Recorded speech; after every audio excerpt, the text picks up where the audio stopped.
그리고 제가 제일 생각했을 때 모든 가르침만큼 중요한 것, 또 모든 가르침과 동일한 것, 어머니 요게벳이 무엇을 가르쳤을까? 모세가 왕실의 일원으로 이스라엘 백성들을 노예, 짐승, 도구와 같이 생각하고 판단하고 있었던 모세에게 어머니는 어려서부터 깐난쟁이부터 장성한 어른이 되기까지 모세에게 지속적으로 뭘 가르쳤냐면 이스라엘 백성은 노예가 아니다. 이스라엘 백성은 도구가 아니다. 이스라엘 백성은 너와 상관없는 사람들이 아니고 너와 남이 아니다. 이스라엘 백성들은 어떤 사람들이야? 너와 함께하는 형제들이다. 너는 거기서 나온 사람이야. 하나님이 그 400년 가까이 이 애굽의 고통스러운 생활 속에서 저들 때문에 하나님이 너를 선택하시고 너를 이 왕실로 보내시고 이 엄마를 보낸 거야 라고 말씀하시고 가르쳐 주시면서 충분히 우리가 생각해 볼 수 있죠. 어머니는 모세에게 그것을 가르쳤어요. 저들은 남의 민족이 아니라 너의 민족이야, 너의 형제들이야 라고 가르쳤습니다. 여기 보세요. 저는 이 가르침이 우리 학교의 가르침하고 동일하다고 생각해요. 우리 학교도 그렇게 가르쳐야 한다고 저는 믿어요. 사랑하는 우리 학생들한테 너희만 잘 살라고 얘기하는 것이 아니라, 여러분만 축복받으라고 얘기하는 것이 아니라, 여러분 때문에 여러분의 반이 축복을 받고, 여러분 때문에 여러분의 가정이 축복을 받고, 여러분 때문에 여러분이 국적으로 가지고 살아가는 대한민국이 복을 받게 하는 것, 그것이 저는 성경의 가르침이고 성경의 교육 목적이라고 생각합니다. 예수님도 그렇게 말씀하셨죠. 하나님을 사랑하는 것이 무엇입니까? 라고 물어봤을 때 하나님을 사랑하는 것은 다른 게 아니라 하나님을 사랑하는 거야. 첫 번째, 온 마음을 다해서 하나님을 사랑하는 거야. 그리고 똑같은 사랑, 그와 똑같은 마음으로 내 이웃을 사랑하는 거야. 여러분, 이웃이라는 것은 단지 내 옆에 있는 친구 혹은 내 옆에 있는 어떤 사람들만을 의미하는 것이 아니고, 우리의 이웃이 어디겠어요? 여러분의 이웃이 어디겠어요? 크게는 전 세계 사람이라고 얘기할 수 있지만, 우리가 함께 발딛고 함께 살을 부딪히고 함께 소통하고 때로는 충돌하면서 살아가는 그 이웃이 어디겠어요? 우리 나라거든요. 저와 여러분이 살아가는 그 나라, 대한민국이지 않습니까? 세계가 하루가 다르게 바뀌고 있잖아요. 그래서 모든 세계가 다 섞여 살아가고 있고, 모든 가치와 철학들을 공유하며 살아가고 있고, 함께 살아가는 사회가 되었다는 것을 우리가 알고 있어요. 그것을 부정하는 것은 아니고 그것이 잘못됐다고 얘기하는 것도 아니에요. 그런데 안타까운 것은 무엇이냐면, 제 질문에 한번 잘 생각을 해보세요. 하나님을 사랑하는 우리가 많은 사람들을 사랑해야 한다라는 가르침에는 되게 익숙한데, 내가 태어나고 내가 자란 나라의 역사와 내가 태어나고 내가 자란 나라의 어떤 여러 가지 일들을 사랑하는 일들에 대해서는 그렇게 우리가 마음에 깊이 생각을 하고 있지 않고 살아간다는 거죠. 그것이 현대와 세계와 급변하는 사회 속에서 당연한 일인 것처럼 얘기하는 시대가 되었지만, 여러분 잘 생각해 보세요. 저는 그렇게 믿거든요. 하나님을 사랑하는데 이웃을 사랑하지 않는다면 그것은 온전한 믿음이 아니라고 저는 생각을 하고, 저도 마찬가지고, 저도 그렇게 되면 안 되겠죠.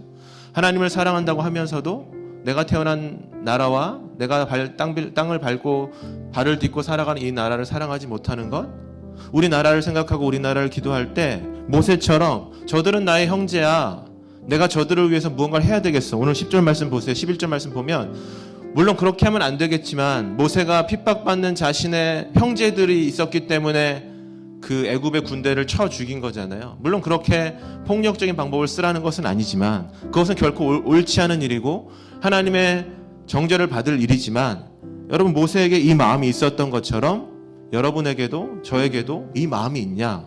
그런 걸 물어봤을 때 우리가 우리 마음속에 글쎄요 라는 생각이 들게 되는 시대를 살아가고 있다는 겁니다. 모세의 어머니는 철저하게 모세에게 그것을 가르쳤어요. 하나님을 사랑하라. 하나님을 알아야 돼. 그리고 그 하나님이 사랑하시는 내 이웃을 알아야 돼. 내 이웃은 네가 지금 왕실에 만나는 그런 사람들이 아니야. 너의 이웃은 누구야? 지금 밖에서 고통받고 힘들어하고 누군가가 눈물 닦아주기 위해서 아파하는 저들이야. 너는 저들의 형제야. 저들을 위해서 하나님이 너를 이곳에 보내셨어라고 모세 어머니는 끊임없이 가르쳤고, 제가 너무나 감동적인 것은 모세가 장성한, 오늘 말씀에 우리 읽었었던 11절 말씀에 장성한 어른이 되었다, 장성한 어른이 되기까지 모세는 어머니의 가르침을 통해서 그것을 잃지 않고 살았다는 거예요. 조금 다른 얘기하면 120년 전에 30년 전에 우리나라 그 당시 조선에 선교사님들이 많이 찾아오셨어요. 여러분 우리가 지금 여러분 여기 보세요. 상상할 수 없지만 120년, 130년 전에 조선이란 나라가 얼마나 서양의 사람들이 봤을 때는 얼마나 이 표현이 좀 오해하지 않고 들으세요. 미개한 사람들처럼 보였겠어요. 선교사님들 편지에도 그런 편지가 있거든요. 나쁜 의도가 아니라 정말로 이 나라는 정말 이게 그 앞뒤가 없는 민족이다. 왜? 막 다치면 뭐 발라요? 다쳤어. 뭐 바르니 옛날에? 이 선교 편지에도 있는 내용이거든요. 다치면 뭐 바르는 줄 아세요? 된장 발라요. 전염병에 걸렸어요. 그럼 물 떠놓고 그 앞에 절해요. 그게 130년 전에 조선의 모습이었기 때문에 엄청난 발전을 이뤘었던 근대화의 발전을 이뤘었던 서양 선교사님들이 봤을 때에는 굉장히 미개한 민족이었겠죠.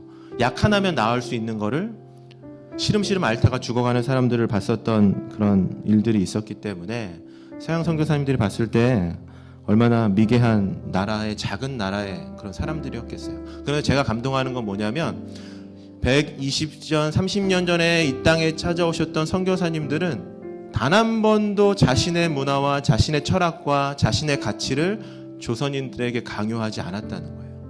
야, 이것이 좋은 것이야. 니네 이거 다 집어쳐 라고 얘기하지 않고 선교사님들은 항상 뭘 했냐면 조선인들을 존중하고 조선인을 조선인답게 선교할 수 있는 방법들을 찾으셨던 분들이 우리 예전에 처음에 찾아오셨던 선교사님들이 했었던 일이었습니다.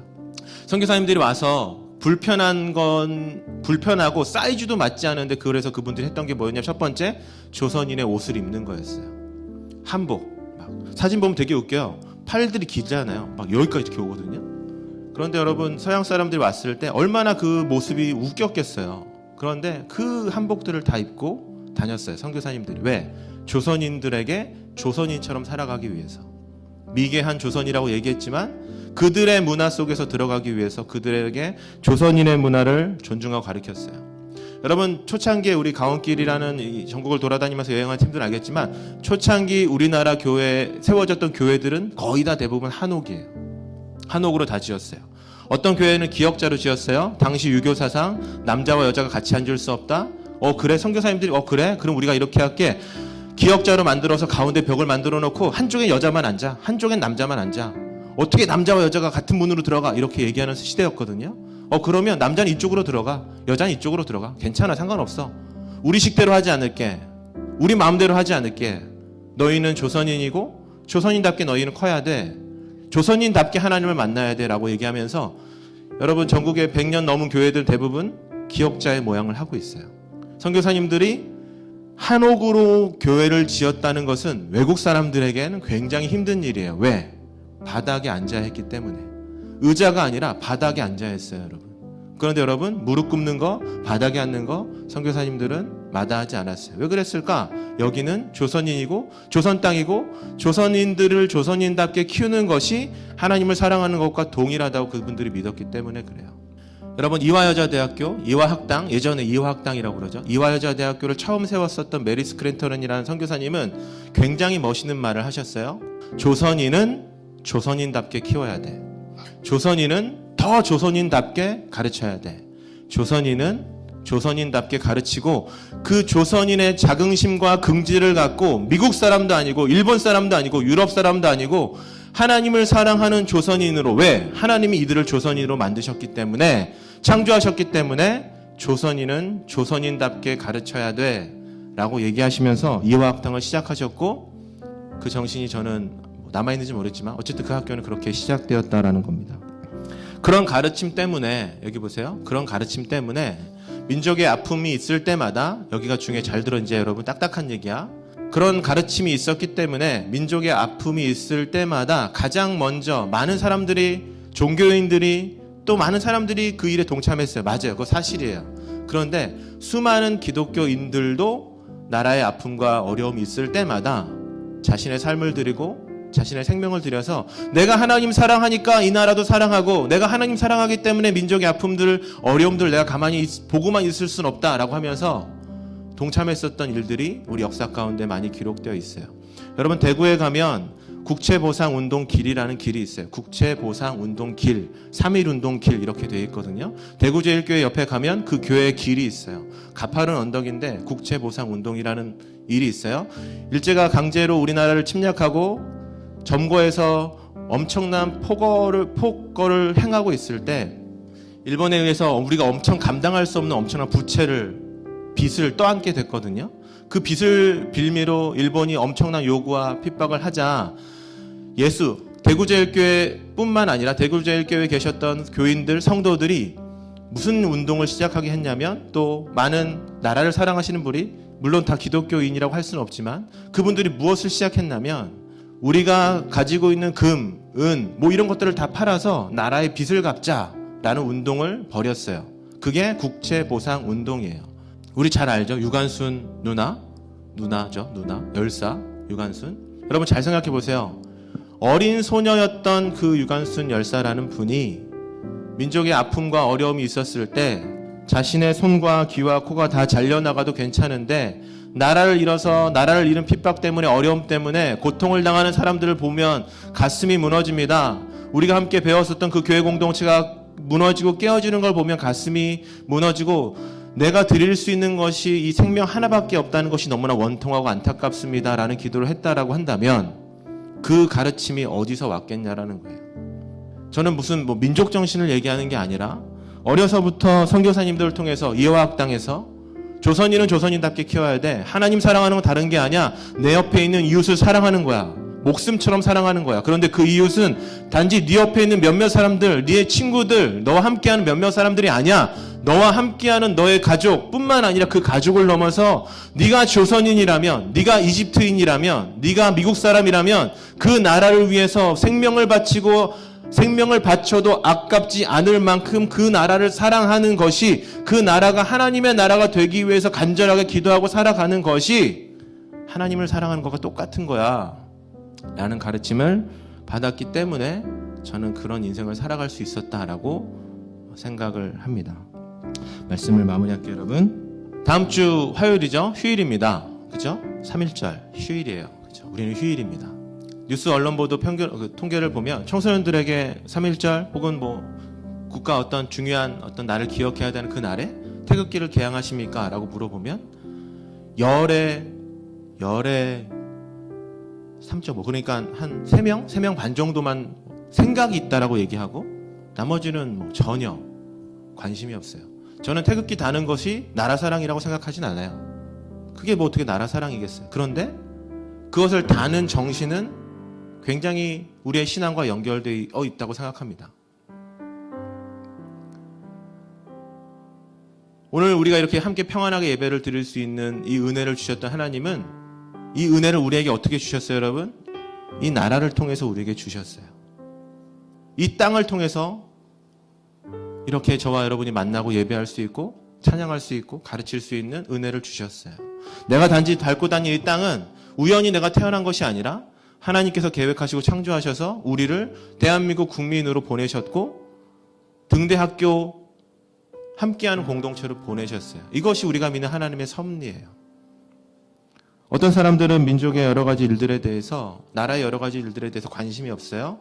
꽃꽂이라는 여러분 학생 클럽 여러분 친구들이 태극기를 팔고 있는데 태극기 달자라고 얘기하고 있는데 어떤 사람들은 그거에 대해서 오해하기도 해요. 야, 태극기 요즘에 좀 그 달면 이상한 거 아니냐? 여러분 실제로 그런 말도 들었어요. 그래서 저한테 어떤 분이 조심스럽게 얘기하기도 했어요. 설교하는 시간에 태극기 얘기하지 말라고. 제가 물어볼게요, 여러분. 설교하는 시간에 태극기 얘기하면 안 돼요? 그럼 제가 막 이상한 사람처럼 보여요? 아니잖아요. 사랑하는 여러분, 하나님 사랑하는 것과 나라 사랑하는 건 동일하게 연결되어 있어요. 이게 왜 중요하냐면 잘 보세요. 여러분이 대답해 보세요. 하나님은 어떤 사람들한테 비전을 주실까요? 하나님을 사랑하는 자들에게 비전을 주세요. 믿으시면 아멘. 하나님을 사랑하는 자들한테 비전을 주신다는 말은 무슨 말이냐면 하나님은 하나님을 사랑하는 마음으로 이웃을 사랑하고 하나님을 사랑하는 마음으로 나라를 사랑하는 사람들에게 하나님이 아파하시는 눈물을 보여주시고 그 눈물을 닦아줄 수 있는 비전을 주신다고요. 나라를 통해서 세상을 통해서 와 저것은 정말 하나님의 뜻이 아니야. 하나님이 슬퍼하시는 일이야 라는 것을 보게 하시고 그 마음에 감동 주시고 비전을 주신다고요. 그렇기 때문에 비전 찾고 싶은 사람들은 잘 생각해 보세요. 하나님 사랑하는 것은 나라 사랑과 연결되어 있고 온전하게 하나님을 사랑하는 사람들에게 하나님은 지금도 비전과 꿈과 소망을 허락해 주신다는 거예요. 저는 사랑하는 우리 등대교 공터 여러분들이 하나님을 사랑하는 사람들이 되었으면 좋겠어요. 그래서 비전을 찾는 사람들이 되었으면 좋겠어요. 그래서 여러분이 한국인으로 세계 어딜 가든 이 나라에서 살아가든 어느 곳에 있든지 간에 선교사님들의 그 멋있는 말처럼 조선인은 조선인답게, 이집트 사람은 이집트 사람답게, 미국 사람은 미국 사람답게 서로 사랑하고 모든 사람과 민족과 어울려 함께하지만 한국 사람으로 세우셨던 하나님의 뜻을 기억하고 내 나라와 내 나라를 사랑하고 내 나라가 더 하나님의 나라가 되게 하기 위해서 살아가는 것, 그런 사람들, 그런 멋진 하나님의 사람들이 되시기를 예수님의 이름으로 축복합니다. 아멘. 같이 기도하겠습니다. 많은 사람들이 헬조선이라고 얘기합니다. 우리나라는 답이 없다라고 얘기를 합니다. 우리가 마음의 정직을 가지고 하나님이 주신 신앙을 갖고 우리 마음에 질문하길 원합니다. 정말로 그것이 하나님이 원하시는 말인지, 정말로 하나님이 내 입술을 통해서 우리나라는 살지 못할 나라야, 헬조선이야, 민족의 중요한 역사도 그 기억해서 뭐해, 태극기 그까짓 거 다는 거 기억해서 뭐해, 그것이 정말로 하나님이 기뻐하시는 우리의 행동인지를 우리가 이 말씀을 통하여, 모세를 통하여 돌아보게 하여 주시옵소서. 모세는 애굽에 살았지만 애굽 사람처럼 살지 않았습니다. 모세는 애굽에 살았지만 이스라엘 백성들을 노예로 보지 않았습니다. 사랑하는 우리 학생들, 모든 청소년들, 이 땅의 청소년들이 헬조선이라고 얘기하고 나라를 품지 못하고 사랑하지 못하고 나라의 잘못된 점들을 부각시켜 그곳에 가십거리로 삼는 시대를 살아간다 하여도 사랑하는 우리 학생들, 직접 눈으로 발로 역사를 보게 하시고 하나님 이끄셨던 사랑을 보게 하시고 하나님 사랑하는 것처럼 나라를 사랑하고 우리나라가 더 잘 사는, 하나님 안에서 더 잘 사는 그런 나라가 될 수 있도록 쓰임받는 우리 사랑하는 우리 학생들 다 되게 하여 주시옵소서. 예수님의 이름으로 기도드렸습니다. 아멘.